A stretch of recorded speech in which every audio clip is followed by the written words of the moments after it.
Friends, ಎಲ್ರಿಗೂ ನಮಸ್ಕಾರ. Welcome to my study starters YouTube channel. So ಇದೇ ಕ್ವಶನ್ ಏನಿದೆ, ಇಲ್ಲಿ ಗುಣಸಂಧಿಗೆ ಉದಾಹರಣೆ ಪದ ಯಾವುದು ಅಂತ ಕೇಳಿದ್ದಾರೆ. ಸೊ ಇಲ್ಲಿ ದೇವೇಂದ್ರ ಅನ್ನೋದು ಇಲ್ಲಿ ಗುಣಸಂಧಿಯಕ್ಕೆ ಉದಾಹರಣೆ ಪದ ಆಗುತ್ತೆ. ನೆಕ್ಸ್ಟು ರು ಎಂಬ ವರ್ಣವನ್ನು ಹೊರತುಪಡಿಸಿದಾಗ ಕನ್ನಡ ವರ್ಣಗಳ ಸಂಖ್ಯೆ ಅಂತ ಕೇಳಿದ್ದಾರೆ. ಸೊ ಇಲ್ಲಿ ಆಪ್ಷನ್ 3 49 ಅನ್ನೋದು ಕರೆಕ್ಟ್ ಆಗುತ್ತೆ. ನೆಕ್ಸ್ಟ್ ಉದ್ದೀಪಿತ ಪದದ ಅರ್ಥ ಅಂತ ಕೇಳಿದರು. ಸೊ ಇಲ್ಲಿ ಉದ್ದೀಪಿತ ಪದದ ಅರ್ಥ ಏನಾಗುತ್ತೆ, ಇಲ್ಲಿ ಸಂಕಟ ಅಂತ ಹೇಳಿ ಇಲ್ಲಿ ಅರ್ಥವನ್ನು ಕೊಡುತ್ತೆ. ನೆಕ್ಸ್ಟು ಸುಸಂಗತ ಪದದ ಈ ಪದದ ಅರ್ಥ ಅಂತ ಕೇಳಿದರು. ಸೊ ಇಲ್ಲಿ ಸುಸಂಗತ ಪದದ ಅರ್ಥ ಏನಾಗುತ್ತೆ, ಇಲ್ಲಿ ಜೊತೆಯಾದ ಅಂತ ಇಲ್ಲಿ ಅರ್ಥವನ್ನು ಕೊಡುತ್ತೆ. ನೆಕ್ಸ್ಟ್ ಅರ್ಹ ಪದದ ವಿರುದ್ಧ ಪದ ಇಲ್ಲಿ ಏನಾಗುತ್ತೆ, ಅನರ್ಹ ಅನ್ನೋದು ಇಲ್ಲಿ ವಿರುದ್ಧ ಪದ ಆಗುತ್ತೆ. ನೆಕ್ಸ್ಟ್ ನಾಸ್ತಿಕ ಪದದ ಅರ್ಥ. ಸೊ ಇಲ್ಲಿ ನಾಸ್ತಿಕ ಪದದ ಅರ್ಥ ದೇವರಲ್ಲಿ ನಂಬಿಕೆ ಇಲ್ಲದವನು ಇಲ್ಲಿ ಕರೆಕ್ಟ್ ಆಗುತ್ತೆ. ನೆಕ್ಸ್ಟ್ ಚನ್ನಮಲ್ಲಿಕಾರ್ಜುನ, ಇದು ಇವರ ವಚನಗಳ ಅಂಕಿತನಾಮ. ಸೊ ಚನ್ನಮಲ್ಲಿಕಾರ್ಜುನ ಅನ್ನೋದು ಅಕ್ಕ ಮಹಾದೇವಿಯವರ ಅಂಕಿತನಾಮ ಆಗಿರುತ್ತೆ. ನೆಕ್ಸ್ಟ್ ಕನ್ನಡದ ಕಣ್ವ ಎಂದು ಇವರನ್ನು ಕರೆಯುತ್ತಾರೆ. ಸೊ ಕನ್ನಡದ ಕಣ್ವ ಎಂದು BM ಶ್ರೀ ಅವರನ್ನ ಕರೆಯುತ್ತಾರೆ. ನೆಕ್ಸ್ಟು ಇವುಗಳಲ್ಲಿ ಗುಂಪಿಗೆ ಸೇರಿದ ಪದವನ್ನು ಆರಿಸಿ ಬರೆ ಎಂದರು. ಸೊ ಇಲ್ಲಿ ಆನ್ಸರ್ ಏನಾಗುತ್ತೆ, ಇಲ್ಲಿ M ಗೋಪಾಲಕೃಷ್ಣ ಅಡಿಗ ಅನ್ನೋರು ಇಲ್ಲಿ ಕರೆಕ್ಟ್ ಆಗ್ತಾರೆ. ಇವರೆಲ್ಲ ಜ್ಞಾನಪೀಠ ಪ್ರಶಸ್ತಿಯನ್ನು ಪಡೆದವರು. ಸೊ ಇವರ ಗೋಪಾಲಕೃಷ್ಣ ಅವರಿಗೆ ದೊರೆತಿಲ್ಲ. ಸೊ ಇಲ್ಲಿ ಸ್ಥಾನಪಲ್ಲಟವಾಗಿರುವ ಪದಗಳನ್ನು ಅರ್ಥಪೂರ್ಣ ವಾಕ್ಯವಾಗಿ ಪರಿವರ್ತಿಸಿ ಎಂದರು. ಸೊ ಇಲ್ಲಿ ಆಪ್ಷನ್ ಸಿ ಇಲ್ಲಿ ಕರೆಕ್ಟ್ ಆಗುತ್ತೆ. ಸೊ ಇಲ್ಲಿ ಮುಂಜಾನೆಯಲ್ಲಿ ಮಂಜಿನ ಹನಿ ಮೂಡಿದೆ. ಸೊ ಇದು ಆನ್ಸರ್ ಕರೆಕ್ಟ್ ಆಗುತ್ತೆ. ನೆಕ್ಸ್ಟ್ ಅಕರ್ಮಕ ಧಾತುಗೆ ಉದಾಹರಣೆ ಅಂತ ಕೇಳಿದರು. ಸೊ ಇಲ್ಲಿ ಅಕರ್ಮಕ ಧಾತುಗೆ ಉದಾಹರಣೆ ಯಾವುದಾಗುತ್ತೆ, ಇಲ್ಲಿ ಮಲಗು ಅನ್ನೋದು ಇಲ್ಲಿ ಕರೆಕ್ಟ್ ಆಗುತ್ತೆ. ಸೊ ಇಲ್ಲಿ ಅಕರ್ಮಕ ಅಂತ ಬಂದಾಗ ನೀವು ಇಲ್ಲಿ ಏನು ಅಂತ ಹೇಳಿ ಕ್ವಶನ್ ಮಾಡಿ ಕೇಳಬೇಕು. ಸೊ ಇಲ್ಲಿ ಮಲಗು ಏನು ಅನ್ನೋದು ಇಲ್ಲಿ ತಪ್ಪಾಗುತ್ತೆ. ಸೊ ನಡೆ ಎಲ್ಲಿ ನಡೆ, ಏನು ನಡೆ ಅಂತ ಕೇಳ್ಬೋದು. ತಿನ್ನು ಏನು ತಿನ್ನು, ತೊಡು ಏನು ತೊಡು ಅಂತ ಇಲ್ಲಿ ಕೇಳ್ಬೋದು. ಬಟ್ ಮಲಗು ಅನ್ನೋಗ ಏನು ಮಲಗು ಅಂತ ಕೇಳೋಕ್ಕಾಗೋದಿಲ್ಲ. ಸೊ ಅಲ್ಲಿ ಮಲಗು ಅನ್ನೋ ಪದ ಕರೆಕ್ಟ್ ಆಗುತ್ತೆ. ಸೊ ಇಲ್ಲಿ ಯಾವ ಪದ ಇದೆ ಅಂತ ಅಷ್ಟೊಂದು ಸರಿಯಾಗಿ ಕಾಣ್ತಿಲ್ಲ. ಸೊ ಎಂಬ ಶಬ್ದಕ್ಕೆ ಚತುರ್ಥಿ ವಿಭಕ್ತಿಯಲ್ಲಿ ಸೇರೋ ಪ್ರತ್ಯಯ ಅಂತ. ಸೊ ಇಲ್ಲಿ ಊ ಅಂತ ಐತಿ, ಇಲ್ಲಿ ಊಕ.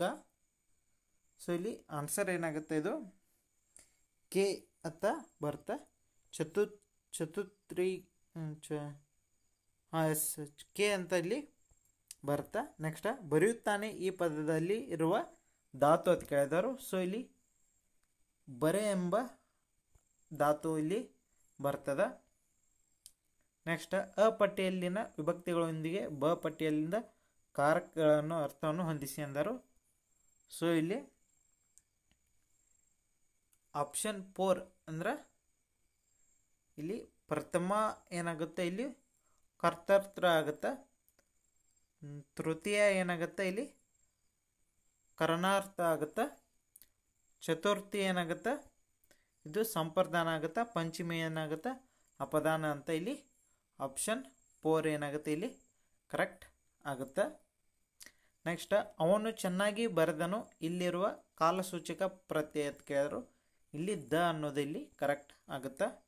ನೆಕ್ಸ್ಟ್ ಆಧಾರ ಪದದ ವಿರುದ್ಧ ಪದ ಏನಾಗುತ್ತೆ, ನಿರಾಧಾರ ಅಂತ ಇಲ್ಲಿ ಕರೆಕ್ಟ್ ಆಗುತ್ತೆ. ನೆಕ್ಸ್ಟ್ ಕುಟಾರ ಪದದ ತದ್ಭವ ರೂಪ ಏನಾಗುತ್ತೆ, ಇಲ್ಲಿ ಕೊಡಲಿ ಅನ್ನೋದ ಅರ್ಥವನ್ನು ಕೊಡುತ್ತೆ. ನೆಕ್ಸ್ಟ್ ಒಂದು ಪದದ ಸಮಾನಾರ್ಥಕ ಪದವನ್ನು ಸೂಚಿಸಿ ಬರೆಯುವಾಗ ಬಳಸುವ ಲೇಖನ ಚಿಹ್ನೆ ಯಾವುದು ಅಂತ ಕೇಳಿದರು. ಸೊ ಇಲ್ಲಿ ಲೇಖನ ಚಿಹ್ನೆ ಯಾವಾಗುತ್ತೆ, ವಿವರಾತ್ಮಕ ಚಿಹ್ನೆ ಅಂತ ಆಗುತ್ತೆ. ನೆಕ್ಸ್ಟ್ ಇಸವಾಸ ಪದದ ಗ್ರಾಂಥಿಯ ರೂಪ. ಸೊ ಇಲ್ಲಿ ವಿಶ್ವಾಸ ಅನ್ನೋದು ಇಲ್ಲಿ ಏನಾಗುತ್ತೆ, ಕರೆಕ್ಟ್ ಆಗುತ್ತೆ. ಗಾದೆ ಮಾತನ್ನು ಪೂರ್ಣಗೊಳಿಸೈತಿ. ಸೊ ಇಲ್ಲಿ ದೂರದ ಬೆಟ್ಟ ಏನಾಗುತ್ತೆ, ಕಣ್ಣಿಗೆ ನುಣ್ಣಗೆ ಅನ್ನೋದು ಇಲ್ಲಿ ಅರ್ಥವನ್ನು ಕೊಡುತ್ತೆ. ನೆಕ್ಸ್ಟ್ ಅಕ್ಕಿ ಮೇಲೆ ಆಸೆ, ನೆಂಟರು ಮೇಲೆ ಪ್ರೀತಿ. ಈ ಗಾದೆ ಮಾತಿನ ಅರ್ಥ. ಸೊ ಈ ಗಾದೆ ಮಾತಿನ ಅರ್ಥ ಏನಾಗುತ್ತೆ, ಜಿಪುಣತನ ಅನ್ನೋದು ಕರೆಕ್ಟ್ ಆಗುತ್ತೆ. ಕರ್ಚಿಪ್ ಈ ಪದದ ಕನ್ನಡ ರೂಪ. ಸೊ ಕರ್ಚಿಪ್ ಅಂದ್ರೆ ಕರವಸ್ತ್ರ ಅಂತ ಹೇಳಿ ಕನ್ನಡದಾಗ ಕರಿಬೋದು. ಯೂನಿವರ್ಸಿಟಿ ಈ ಪದದ ಕನ್ನಡ ಅರ್ಥ ಏನಾಗುತ್ತೆ, ವಿಶ್ವವಿದ್ಯಾಲಯ ಅನ್ನೋದಿಲ್ಲಿ ಕರೆಕ್ಟ್ ಆಗುತ್ತೆ. ನೆಕ್ಸ್ಟ್, ಅವನು ನಾಳೆ ಬೆಂಗಳೂರಿಗೆ ಹೋಗುವನು. ಇಲ್ಲಿ ಅಡಿಗೆರೆ ಎಳೆದ ಸರ್ವನಾಮ ಪದವನ್ನು ಗುರುತಿಸಿ ಅಂತ ಹೇಳೋರು. ಸೊ ಇಲ್ಲಿ ಅವನು ಅನ್ನೋದು ಇದು ಪ್ರಥಮ ಪುರುಷ ಒಳಗೆ ಬರ್ತದ. ನೆಕ್ಸ್ಟ್, ಅಂಗಳ ಪದದ ತತ್ಸಮ ರೂಪ ಯಾವುದು ಅಂತ ಕೇಳೋರು. ಸೊ ಇಲ್ಲಿ ಅಂಗಳ ಪದದ ತತ್ಸಮ ರೂಪ ಅಂಕಣ ಅನ್ನೋದು ಇಲ್ಲಿ ಕರೆಕ್ಟ್ ಆಗುತ್ತೆ. ನೆಕ್ಸ್ಟ್, ಹೊಳೆಯಲ್ಲಿ ಹುಣಸೆ ಹಣ್ಣನ್ನು ತೊಳೆ ಈ ಪದದ ಸಮಾನಾರ್ಥಕ ರೂಪ ಏನಾಗುತ್ತೆ, ವ್ಯರ್ಥ. ಸೊ ಹೊಳೆಯಲ್ಲಿ ಹುಣಸಿನನ್ನು ತೊಳೆದ್ರೆ ಅದು ವ್ಯರ್ಥ ಅಂದಂಗಾಗುತ್ತೆ. ನೆಕ್ಸ್ಟ್, ಕನ್ನಡದಲ್ಲಿ ದೊರೆತಿರುವ ಮೊದಲ ಕಾವ್ಯವೆಂದು ಈ ಕೃತಿಗೆ ಪರಿಗಣಿಸಲಾಗಿದೆ. ಅಂದರೆ ಇಲ್ಲಿ ಕವಿರಾಜ ಮಾರ್ಗ ಕೃತಿ ಏನೈತಿ ಕನ್ನಡದಲ್ಲಿ ಮೊದಲ ದೊರೆತ ಕಾವ್ಯವಾಗಿದೆ. ನೆಕ್ಸ್ಟ್, ಅಕರ್ಮಕ ಧಾತುಗೆ ಉದಾಹರಣೆ. ಸೊ ಇಲ್ಲಿ ಅಕರ್ಮಕ ಇದೇ ಗೊಮ್ಮೆ ಹೇಳಿದೆ, ಏನು ಅಂತ ಪ್ರಶ್ನೆ ಮಾಡಿ ಕೇಳಿದರೆ ನಾವು ಇಲ್ಲಿ ಗೊತ್ತಾಗುತ್ತೆ. ಸೊ ಇಲ್ಲಿ ಓಡು ಏನು ಅಂತ ಕರೆಕ್ಟ್ ಆಗಲ್ಲ. ಸೊ ಹಾಗಾಗಿ ಆಪ್ಷನ್ 2 ಏನಾಗುತ್ತೆ ಇಲ್ಲಿ ಕರೆಕ್ಟ್ ಆಗುತ್ತೆ. ಸೊಗಸಾಗಿ ಎನ್ನುವುದು ಡ್ಯಾಶ್ ಡ್ಯಾಶ್ ಅವ್ಯಯ. ಸೊ ಇಲ್ಲಿ ಸೊಗಸಾಗಿ ಅನ್ನೋದು ಇದೊಂದು ಸಾಮಾನ್ಯ ಅವ್ಯಯ. ಸೊ ಇಲ್ಲಿರುವ ಅನ್ವರ್ಥಕ ಪದ. ಸೊ ಅನ್ವರ್ಥಕ ಪದ ಅವರು ಮಾಡುವಂಥ ವೃತ್ತಿಯಿಂದ ಗೊತ್ತಾಗುತ್ತೆ. ಸೊ ಅದು ವಿಜ್ಞಾನಿ. ನೆಕ್ಸ್ಟ್, ಆತ್ಮಾರ್ಥಕ ಸರ್ವನಾಮಕ್ಕೆ ಉದಾಹರಣೆ. ಇಲ್ಲಿ ತಾನು ತಾ ಅಂತ ಬರ್ತಂದ್ರೆ ಅವೆಲ್ಲ ಆತ್ಮಾರ್ಥಕ ಸರ್ವನಾಮ ಆಗಿರ್ತಾವೆ. ನೆಕ್ಸ್ಟ್, ಸಪ್ತಮಿ ವಿಭಕ್ತಿ ಕಾರಕರ್ತ ಯಾವುದು ಅಂತ ಕೇಳೋರು. ಸೊ ಇಲ್ಲಿ ಇದಕ್ಕೆ ಆನ್ಸರ್ ಏನಾಗುತ್ತೆ, ಅಧಿಕರಣ ಇಲ್ಲಿ ಕರೆಕ್ಟ್ ಆಗುತ್ತೆ. ನೆಕ್ಸ್ಟ್, ಪೂರ್ವ ಪದ ಸಂಖ್ಯಾವಾಚಕ, ಉತ್ತರ ಪದವು ನಾಮಪದದೊಡನೆ ಕೂಡಿ ಆಗುವ ಸಮಾಸ. ಸೊ ಇಲ್ಲಿ ಸಂಖ್ಯಾವಾಚಕ ಅಂತ ಬಂತಂದ್ರೆ ಅದು ದ್ವಿಗು ಸಮಾಸನ ಆಗಿರ್ತದೆ. ಹೆಜ್ಜೆನು ಪದದಲ್ಲಿ ಆಗಿರುವ ಸಮಾಸ ಯಾವುದು ಅಂತ ಕೇಳೋರು. ಸೊ ಇಲ್ಲಿ ಕರ್ಮಧಾರೆ. ಸೊ ಇಲ್ಲಿ ಲಕ್ಷಣ ಗುಣ ಗಾತ್ರವನ್ನು ತಿಳಿಸುವ ಸಮಾಸಗಳು ಏನಾಗಿರ್ತಾವ, ಕರ್ಮಧಾರೆ ಸಮಾಸ ಆಗಿರ್ತದೆ. ನೆಕ್ಸ್ಟ್, ಸನ್ಮಾನ ಪದದ ಯಾವ ಸಂಧಿಗೆ ಉದಾಹರಣೆ. ಸೊ ಸನ್ಮಾನ ಇದು ಅನುನಾಸಿಕೆ ಸಂಧಿಗೆ ಉದಾಹರಣೆ. ಸೊ ಯಾವುದಾದ್ರೂ ಒಂದು ಪದಕ್ಕೆ ಅನುನಾಸಿಕ ಪದ ಒತ್ತಕ್ಷರವಾಗಿ ಬಂದಿತ್ತಂದ್ರೆ ಅದ ಅನುನಾಸಿಕ ಸಂಧಿ ಆಗಿರ್ತದೆ. ನೆಕ್ಸ್ಟ್, ಸರಿಯಾದ ತತ್ಸಮ ತದ್ಭವ ರೂಪ ಗುರುತಿಸಿ ಅಂದರು. ಸೊ ಇಲ್ಲಿ ಶರ್ಷಕ ಮತ್ತು ಸಕ್ಕರೆ ಅನ್ನೋದು ಏನೈತಿ ಇಲ್ಲಿ ಕರೆಕ್ಟ್ ಆಗುತ್ತೆ. ಇವುಗಳಲ್ಲಿ ಯಾವುದು ಕನ್ನಡ ಪದವಲ್ಲ ಅಂತ ಹೇಳೋರು. ಸೊ ಇಲ್ಲಿ ಕುಮಾರ್ ಅನ್ನೋದು ಇಲ್ಲಿ ಕನ್ನಡ ಪದ ಅಲ್ಲ. ನೆಕ್ಸ್ಟ್, ಅತ್ಯಾದರ ಎನ್ನುವ ಪದದಲ್ಲಿ ಆಗಿರುವ ಸಂಧಿ ಯಾವುದು ಅಂತ ಕೇಳೋರು. ಸೊ ಇಲ್ಲಿ ಅತ್ಯಾದರದಲ್ಲಿ ಎನ್ ಸಂಧಿ ಇಲ್ಲಿ ಒತ್ತು ಬಂದೈತಲ್ಲ. ಸೊ ಹಾಗಾಗಿ ಎನ್ ಸಂಧಿ ಅನ್ನೋದು ಇಲ್ಲಿ ಕರೆಕ್ಟ್ ಆಗುತ್ತೆ. ನೆಕ್ಸ್ಟ್, ಗುರು ಕೊನೆಯಲ್ಲಿ ಬರಲು ಈ ಗಣ ಆಗುತ್ತದೆ ಅಂದರು. ಸೊ ಇಲ್ಲಿ ಗುರು ಸ ಗಣದಾಗೂ ಬರ್ತದೆ, ತ ಗಣದಾಗೂ ಬರ್ತದೆ. ಸೊ ಇದನ್ನೊಮ್ಮೆ ನೀವು ನೋಡ್ಕೋರಿ. ನೆಕ್ಸ್ಟ್, ಭ್ರಾತೃ ಪದದ ಸಮಾನಾರ್ಥಕ ಪದ ಅಂತ ಕೇಳೋರು. ಸೊ ಇಲ್ಲಿ ಭಾತೃ ಪದದ ಸಮಾನಾರ್ಥಕ ಪದ ಸಹೋದರ ಅನ್ನೋದು ಆಗುತ್ತೆ. ನೆನಪಿನ ದೋಣಿಯಲ್ಲಿ ಇದು ಕುವೆಂಪು ಅವರ ಆತ್ಮಕಥೆ ಆಗೈತಿ. ನೆಕ್ಸ್ಟ್, ಒಗ್ಗಟ್ಟು ಎನ್ನುವ ಪದದಲ್ಲಿ ಆಗಿರುವ ಸಮಾಸ. ಸೊ ಇಲ್ಲಿ ಒಗ್ಗಟ್ಟು ಅಂದ್ರೆ ಒಂದು. ಸೊ ಹೀಗಾಗಿ ಇದು ದ್ವಿಗು ಸಮಾಸ.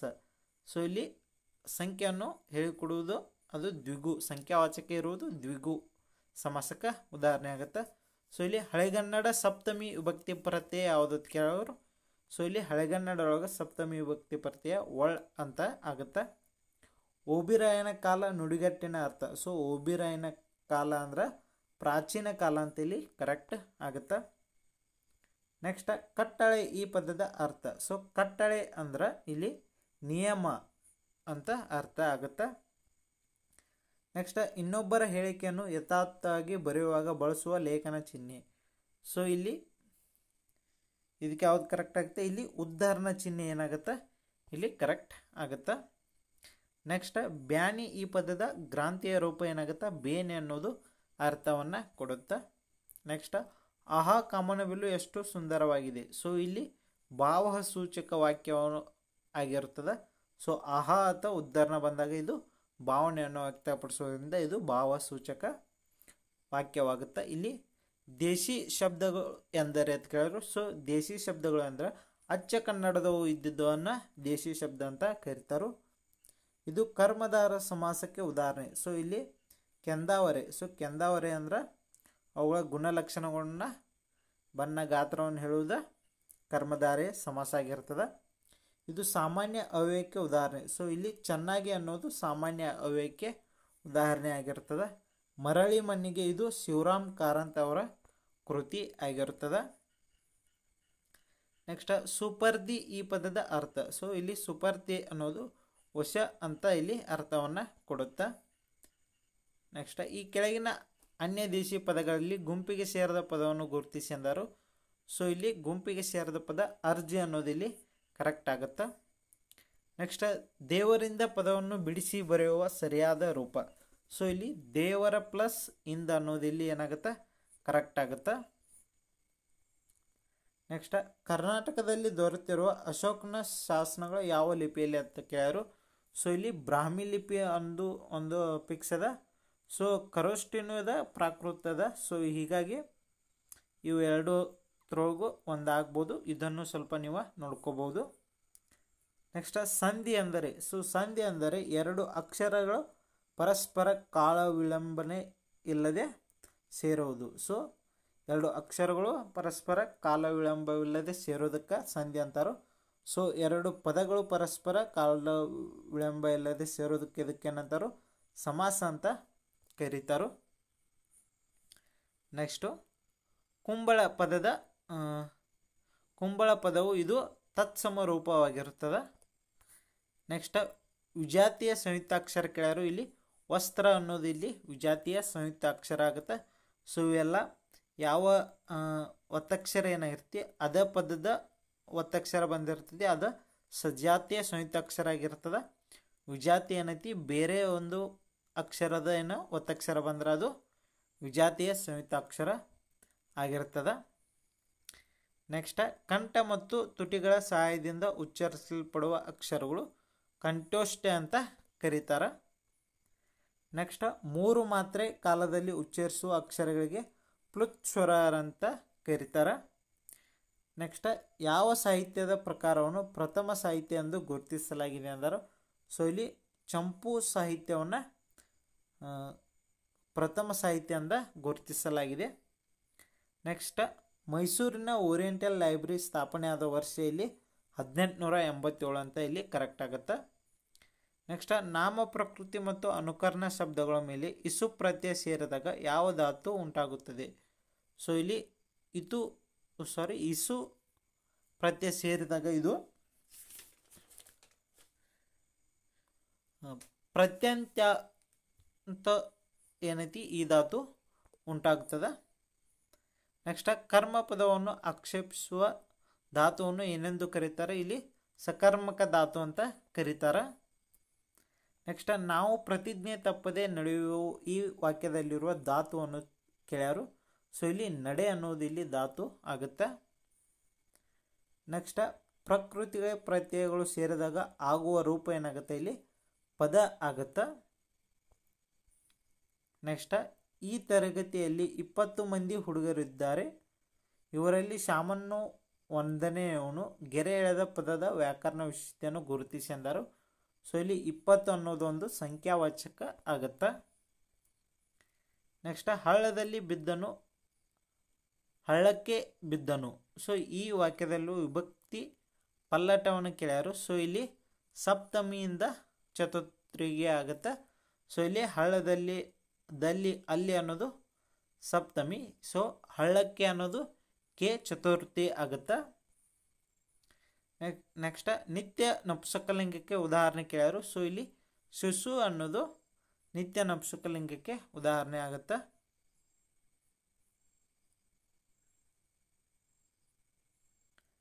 ನೆಕ್ಸ್ಟ್ ಇಲ್ಲಿ ಹಚ್ಚೋನ ಹಣತೆಯ ಕವಿಯುವ ಸುತ್ತಲೂ ಕತ್ತಲೆಯೊಳಗೆ ಪ್ರೀತಿ ಅಂತ ಕೊಟ್ಟರು. ಸೊ ಇದಕ್ಕೆ ಆನ್ಸರ್ ಏನಾಗುತ್ತೆ. ಸೊ ಇಲ್ಲಿ ಆಪ್ಷನ್ ಸೆಕೆಂಡ್ ಏನಾಗುತ್ತೆ ಇಲ್ಲಿ ಕರೆಕ್ಟ್ ಆಗುತ್ತೆ. ಸೊ ಇಲ್ಲಿ ಸುತ್ತಲೂ ಕೈಯುವ ಕತ್ತಲೆಯೊಳಗೆ ಪ್ರೀತಿಯ ಹಣತೆಯ ಹಚ್ಚೋಣ ಅನ್ನೋದೇನಾಗುತ್ತೆ ಇಲ್ಲಿ ಕರೆಕ್ಟ್ ಆಗುತ್ತಾ. ನೆಕ್ಸ್ಟ್ ಕೆಳಗಿನಗಳಲ್ಲಿ ಅನುನಾಸಿಕ ಸಂಧಿಗೆ ಉದಾಹರಣೆ ಕೇಳ್ಯಾರು, ಇಲ್ಲಿ ವಾಂಗ್ಮಯ ಅನ್ನೋದು ಏನಾಗುತ್ತೆ ಇಲ್ಲಿ ಕರೆಕ್ಟ್ ಆಗುತ್ತಾ. ನೆಕ್ಸ್ಟ್ ನೇಯ್ದ ವಸ್ತ್ರ, ಇದು ಈ ಸಮಾಸಕ್ಕೆ ಉದಾಹರಣೆ ಅಂತ ಕೇಳ್ಯಾರು. ಸೊ ಇಲ್ಲಿ ನೇಯ್ದ ವಸ್ತ್ರ ಅನ್ನೋದು ಕರ್ಮಧಾರಯ ಸಮಾಸಕ್ಕೆ ಉದಾಹರಣೆ ಆಗುತ್ತಾ. ಸಾವಿತ್ರಿಯು ಈ ಪದದ ವಿಭಕ್ತಿಗೆ ಸೇರಿದೆ ಅಂತ ಕೊಟ್ಟಾರ. ಸೊ ಇಲ್ಲಿ ಸಾವಿತ್ರಿಯು ಇದು ಪ್ರಥಮ ವಿಭಕ್ತಿ, ಸಾವಿತ್ರಿ ಹೂ ಅಂತ ಬಂದೈತಿ. ಸೊ ಇದು ಪ್ರಥಮ ಹೂ ಅಂತ ಹೇಳಿ ಇದು ಕರೆಕ್ಟ್ ಆಗುತ್ತಾ. ನೆಕ್ಸ್ಟ್ ಈ ಕೆಳಗಿನಗಳಲ್ಲಿ ಅಂಶಿ ಸಮಾಸಕ್ಕೆ ಉದಾಹರಣೆ ಪದ ಅಂತ ಕೇಳರು. ಸೊ ಇಲ್ಲಿ ಅಂಶಿ ಸಮಾಸಕ್ಕೆ ಕಡೆಗಣ್ಣು, ಸೊ ಇಲ್ಲಿ ಭಾಗ ಮತ್ತು ಉಪಭಾಗ ಬಂದಾಗ ಸೊ ಅದು ಅಂಶಿ ಸಮಾಸ ಆಗಿರ್ತದೆ. ಸೊ ಇಲ್ಲಿ ಕಡೆ ಪ್ಲಸ್ ಗಣ್ಣು ಕಡೆಗಣ್ಣು ಆಗುತ್ತಾ. ನೆಕ್ಸ್ಟ್ ಹೊಂದಿಸಿ ಬರೆಯಲಿ. ಸೊ ಈ ಹೊಂದಿಸಿ ಬರೆಯರೊಳಗೆ ಭಾವಸೂಚಕ ಅವ್ಯಯ, ಕೃದಂತ ಅವ್ಯಯ, ತದ್ದಿತ್ತಾಂತ ಅವ್ಯಯ, ಅವಧಾರಣ ಅಂತಕ ಅವ್ಯಯ ಅಂತ ಕೊಟ್ಟರು. ಸೊ ಇಲ್ಲಿ ಆಪ್ಷನ್ ಯಾವ್ದು ಕರೆಕ್ಟ್ ಆಗುತ್ತೆ, ಇಲ್ಲಿ ಆಪ್ಷನ್ 3 ಏನಾಗುತ್ತೆ ಕರೆಕ್ಟ್ ಆಗುತ್ತೆ. ಸೊ ಭಾವಸೂಚಕ ಅವ್ಯಯ ಆಗುತ್ತಾ, ಹಬ್ಬ ಅನ್ನೋದು ಭಾವಸೂಚಕ. ನೆಕ್ಸ್ಟ್ ಕೃದಂತ ಅವ್ಯಯ ಏನಾಗುತ್ತೆ, ಇದು ಇರಲಾರೆ ಇರಲಾಗಿ ಅನ್ನೋದು ಇಲ್ಲಿ ಕರೆಕ್ಟ್ ಆಗುತ್ತೆ. ತದ್ದಿಂತಾಂತವೇ ಇಲ್ಲಿ ಏನಾಗುತ್ತೆ ತನಕ ಅನ್ನೋದು ಕರೆಕ್ಟ್ ಆಗುತ್ತೆ. ಅವಧಾರಣ ಏನಾಗುತ್ತೆ ನಾನೇ ಅನ್ನೋದು ಕರೆಕ್ಟ್ ಆಗುತ್ತೆ. ನೆಕ್ಸ್ಟ್ ಅರ್ಥಪೂರ್ಣ ವಾಕ್ಯವನ್ನು ರಚಿಸಿರಿ ಅಂದರು. ಸೊ ಇಲ್ಲಿ ಮನಸ್ಸು ಬಂದಂತೆ ಸ್ವೇಚ್ಛಾಚಾರಿಯಾಗಿ ಅಲೆಯುವಷ್ಟು ಸ್ಥಿತಿವಂತನು ನಾನಲ್ಲ ಅನ್ನೋದು ಇಲ್ಲಿ ಏನಾಗುತ್ತೆ ಕರೆಕ್ಟ್ ಆಗುತ್ತೆ. ನೆಕ್ಸ್ಟ್ ಪರಿಭಾಷಕ ಪದಗಳನ್ನು ಬಳಸುವಾಗ, ಅನ್ಯ ಭಾಷೆಯ ಪದಗಳನ್ನು ಬಳಸುವಾಗ, ಪ್ರಮುಖ ಪದಗಳನ್ನು ಸೂಚಿಸುವಾಗ ಈ ಚಿಹ್ನೆಯನ್ನು ಬಳಸಲಾಗುವುದು. ವಾಕ್ಯ ವೇಷ್ಟನ ಚಿಹ್ನೆಯನ್ನು ಇಲ್ಲಿ ಬಳಸಲಾಗುವುದು.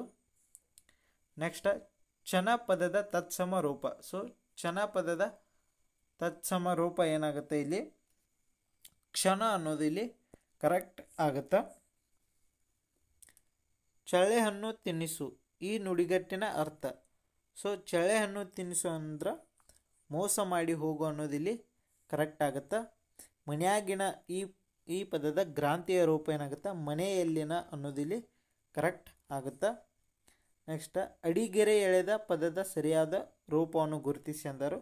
ಸೊ ಇಲ್ಲಿ ಸಂಧ್ಯಾ ವಂದನೆಗಳು ಅನ್ನೋದಿಲ್ಲಿ ಕರೆಕ್ಟ್ ಆಗುತ್ತಾ. ನೆಕ್ಸ್ಟ್ ಮಕ ಉ ಅತ್ತನಿಂಕ ಏನಾಗುತ್ತೆ ಇಲ್ಲಿ ಇದು ಪಂಚಮಿ ಆಗುತ್ತೆ. ಸೊ ಇಲ್ಲಿ ದಶೆಯಿಂದ ಅಂತ ಇಲ್ಲಿ ಬರ್ತದೆ. ಸೊ ಇದು ಹಳೆಗನ್ನಡ, ಇದು ಹೊಸಗನ್ನಡ. ಸೊ ಇದು ಹಳೆಗನ್ನಡ, ಈ ಪಂಚಮಿ ಅನ್ನೋದು ಈ ಪಂಚಮಿ ದಶೆಯಿಂದ ಅನ್ನೋದು ಹೊಸಗನ್ನಡ ಆಗುತ್ತೆ. ನೆಕ್ಸ್ಟ್ ಗಾದೆ ಪೂರ್ಣಗೊಳಿಸಿ ಅಂದರು. ಸೊ ಬರೆಯುವುದು ಕಡಿಮೆ ಆದರೂ ಇಲ್ಲಿ ತೆರೆಯುವುದು ತಪ್ಪಲಿಲ್ಲ ಅನ್ನೋದು ಇಲ್ಲಿ ಏನಾಗುತ್ತೆ ಕರೆಕ್ಟ್ ಆಗುತ್ತೆ. ನೆಕ್ಸ್ಟ್ ಅಡಿಗೆರೆ ಎಳೆದ ಪದದ ವಚನ ಪಲ್ಲಟಕ್ಕೆ ಸರಿಯಾದ ವಚನ ಗುರುತಿಸಿ ಅಂದರು. ಸೊ ಇಲ್ಲಿ ಎಲ್ಲ ರಂಗದಲ್ಲೂ ಅನ್ನೋದು ಇಲ್ಲಿ ಎಲ್ಲ ರಂಗಗಳಲ್ಲೂ ಏನಾಗುತ್ತೆ ಇದು ಕರೆಕ್ಟ್ ಆಗುತ್ತೆ. ನೆಕ್ಸ್ಟ್ ಕೊಟ್ಟಿರುವ ಆಯ್ಕೆಗಳಲ್ಲಿ ವಿಶೇಷಾಧೀನ ಲಿಂಗ ಅಥವಾ ವಾಚ್ಯಲಿಂಗಕ್ಕೆ ಉದಾಹರಣೆ ನೀಡಬಹುದಾದ ಪದವನ್ನು ಗುರುತಿಸಿ ಅಂದರು. ಸೊ ಇಲ್ಲಿ ನಾನು ದೊಡ್ಡವಳು ಅನ್ನೋದು ಇಲ್ಲಿ ಏನಾಗುತ್ತೆ ಕರೆಕ್ಟ್ ಆಗುತ್ತೆ. ಪಂಪ ಪ್ರಶಸ್ತಿ ವಿಜೇತರನ್ನು ಕಾಲಾನುಕ್ರಮದಲ್ಲಿ ಗುರುತಿಸಿ ಅಂದರು. ಸೊ ಈಗ ಆಲ್ರೆಡಿ ಅವರ ಕಾಲಾನುಕ್ರಮದಾಗ ಕೊಟ್ಟರು. ಸೊ ಆಪ್ಷನ್ 2 ಏನಾಗುತ್ತೆ ಇಲ್ಲಿ ಕರೆಕ್ಟ್ ಆಗುತ್ತೆ. ನೆಕ್ಸ್ಟ್ ಕ್ರಿಯಾಪದವೆನಿಸಿಕೊಳ್ಳುವ ಧಾತುವಿಗೆ ಯಾವ ಪ್ರತ್ಯಯ ಸೇರಬೇಕು. ಸೊ ಇಲ್ಲಿ ಅಖ್ಯಾತ ಪ್ರತ್ಯಯ ಏನಾಗುತ್ತೆ ಅದಕ್ಕೆ ಸೇರಬೇಕು. ನೆಕ್ಸ್ಟ್ ರವಿ ಕಾಣದನ್ನು ಕವಿ ಕಂಡ ಈ ವಾಕ್ಯದಲ್ಲಿರುವ ಕೃದಂತನಾಮ. ಸೊ ಇಲ್ಲಿ ಭೂತಕಾಲದ ಕೃದಂತನಾಮ ಏನಾಗುತ್ತೆ ಇಲ್ಲಿ ಕರೆಕ್ಟ್ ಆಗುತ್ತೆ. ನೆಕ್ಸ್ಟ್ ತಾನು ಕೊಡವ ಪರರನ್ನು ಅಣಕಿಸುತ್ತು ಈ ವಾಕ್ಯದಲ್ಲಿರುವ ಸರ್ವನಾಮವನ್ನು ಗುರುತಿಸಿ ಎಂದರು. ಸೊ ಇಲ್ಲಿ ತಾನು ಅಂತ ಬಂದಾಗ ಇಲ್ಲಿ ಆತ್ಮಾರ್ಥಕ ಸರ್ವನಾಮ ಏನಾಗುತ್ತೆ ಕರೆಕ್ಟ್ ಆಗುತ್ತೆ. ಗ್ರೀಕ್ ಪ್ರಹಸನ ಕೃತಿಯು ಯಾವ ದೇಶದಲ್ಲಿ ಲಭ್ಯವಾಗಿದೆ ಅಂತ ಕೇಳ್ಯಾರು. ಸೊ ಇಲ್ಲಿ ಈಜಿಪ್ಟ್ ದೇಶದಲ್ಲಿ ಏನಾಗುತ್ತೆ ಇದು ಕರೆಕ್ಟ್ ಆಗುತ್ತೆ.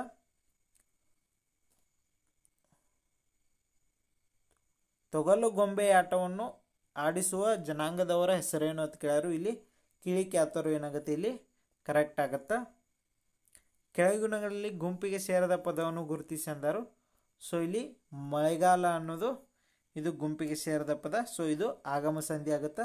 ಸೊ ಉಳಿದಿದ್ದು ಆದೇಶ ಸಂಧಿ ಆಗ್ತಾವ. ನೆಕ್ಸ್ಟ್ ಕಪಿಮುಷ್ಟಿ ಈ ನುಡಿಗಟ್ಟಿನ ಅರ್ಥ ತಿಳಿಸಿ ಅಂದರು. ಸೊ ಕಪಿಮುಷ್ಟಿ ಅಂದ್ರೆ ಬಿಗಿಯಾದ ಹಿಡಿತ ಅಂತ ಅರ್ಥವನ್ನ ಕೊಡುತ್ತದೆ. ನೆಕ್ಸ್ಟ್ ಇಲ್ಲಿ ಅಡಿಗೆರೆ ಎಳೆದ ಪದದ ಸರಿಯಾದ ರೂಪ ಗುರುತಿಸಿ ಅಂದರು. ಎಲ್ಲಿಯಾದರೂ ಯಾರಾದರೂ ಒಬ್ಬ ಕರ್ತೃತ್ವವುಳ್ಳ ಅಥವಾ ವಿಚಾರವಂತ ವ್ಯಕ್ತಿ ಜನ್ಮ ತಾಳಿದರೆ ಸಾಕು. ಸೊ ಇಲ್ಲಿ ಆನ್ಸರ್ ಏನಾಗುತ್ತೆ, ಆಪ್ಷನ್ 4 ಏನಾಗುತ್ತೆ, ಕರೆಕ್ಟ್ ಆಗುತ್ತಾ. ನೆಕ್ಸ್ಟ್ ಗೀಜಗನ ಗೂಡು ತೊಟ್ಟಿಲಿನಂತೆ ತೂಗುತ್ತಿದೆ ಈ ಅಲಂಕಾರದಲ್ಲಿರುವ ಉಪಮಾನ ಪದ ಅಂತ ಕೇಳ್ಯಾರು. ಸೊ ಇದರೊಳಗೆ ಉಪಮಾನ ಪದ ಯಾವುದಾಗುತ್ತಾ, ತೊಟ್ಟಿಲು ಅಂತ ಅಂತೆ ಅನ್ನೋದ ಯಾವ್ದ್ರ ಜೊತೆ ಬಂದಿರ್ತದ ಅದಕ್ಕೆ ಉಪಮಾನ ಪದ ಅಂತ ಕರಿತಾರು. ಮತ್ತು ಇಲ್ಲಿ ಯಾವುದಕ್ಕೆ ಹೋಲಿಸಿರ್ಲಾಗಿರುತ್ತೆ ಅದನ್ನು ಉಪಮೇಯ ಪದ ಅಂತ ಕರೀತಾರು. ನೆಕ್ಸ್ಟ್ ಈ ಕೆಳಗೆ ಅಡಿಗೆರೆ ಎಳೆದ ಪದ ಯಾವ ಅವ್ಯಯವಾಗಿದೆ ಅಂತ ಕೇಳರು. ಸೊ ಇಲ್ಲಿ ನಾವೇ ಅನ್ನೋದು ಇದೊಂದು ಅವಧಾರಣಾತ್ಮಕ ಅವ್ಯಯ ಅಂತ ಹೇಳ್ಬೋದು. ನೆಕ್ಸ್ಟ್ ಮಾಸ್ ಮೀಡಿಯಾ ಇದೊಂದು ಸಮೂಹ ಮಾಧ್ಯಮ ಆಗ್ಯದ. ನೆಕ್ಸ್ಟ್ ಈ ಕೆಳಗಿನಗಳಲ್ಲಿ ಯಾವ ಗುಂಪಿಗೆ ಸೇರಿದ ಪದವಾಗಿದೆ ಅಂತ ಕೇಳರು. ಸೊ ಇಲ್ಲಿ ತನುಜೆ ಅನ್ನೋದು ಇದು ಮಗಳಾಗತ್ತಾ. ಸೊ ಉಳಿದಿದ್ದು ಎಲ್ಲ ಏನಾಗುತ್ತೋ ಮಗ ಅರ್ಥವನ್ನು ಕೊಡುತ್ತಾ. ತನಯ ಸುತ ಸುಪುತ್ರ ಅನ್ನೋದು ಮಗ ಅರ್ಥ ಕೊಡುತ್ತಾ. ಬಟ್ ತನುಜೆ ಅನ್ನೋದು ಇದು ಮಗಳು ಅಂತ ಅರ್ಥವನ್ನು ಕೊಡುತ್ತಾ. ನೆಕ್ಸ್ಟ್ ಬಿಸಿಲು ಕುದುರೆ ಪದದ ಅರ್ಥ. ಸೊ ಇಲ್ಲಿ ಬಿಸಿಲು ಕುದುರೆ ಅಂದರೆ ಭ್ರಮೆ ಅಂತ ನಾವು ಇಲ್ಲಿ ಹೇಳ್ಬೋದು. ಸೊ ಇಲ್ಲಿಗೆ ಇವು 100 ಕ್ವಶನ್ ಮುಗಿದು. ಸೊ ಇವೆಲ್ಲ ತಾತ್ಕಾಲಿಕ ಉತ್ತರ ಆಗಿರ್ತವೆ KE ಕಡೆಯಿಂದ ಬರೋವರೆಗೂ. ಸೊ ಇವುಗಳನ್ನ ನೀವು ನೋಡ್ಕೋಬೋದು. ಹಾಗೆ ನಮ್ಮ ಚಾನಲ್ನ ಯಾರು ಸಬ್ಸ್ಕ್ರೈಬ್ ಆಗಿಲ್ಲ ದಯವಿಟ್ಟು ಚಾನಲ್ನ ಸಬ್ಸ್ಕ್ರೈಬ್ ಆಗಿ. ಹಾಗೆ ಈ ವಿಡಿಯೋನ ನಿಮ್ಮ ಸ್ನೇಹಿತರೊಂದಿಗೆ ಹಂಚಿಕೊಳ್ಳಿ. Thank you so much.